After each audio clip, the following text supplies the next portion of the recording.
Karamihan sa ating mga Pilipino may memorial plan pero walang healthcare plan.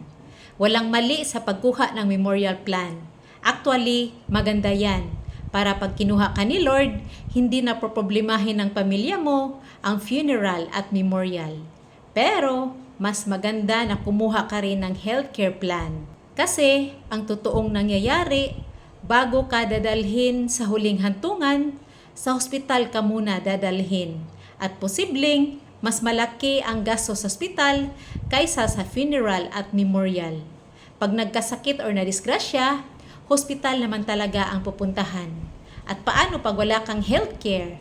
Hindi naman pwedeng ipangbayad sa ospital ang memorial plan mo. Kaya kung may memorial plan ka, dapat may healthcare plan ka rin para may pangbayad sa ospital. Healthcare must be your top priority.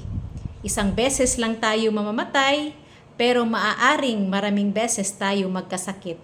Kaya dapat meron kang healthcare plan. Habang malakas at kumikita pa, get yourself and your family a Kaiser Saving Plan. Kaiser is 3-in-1 saving. Ito ay healthcare plan na may life insurance benefit at investment. Kung interesado ka, just let me know so I can guide you.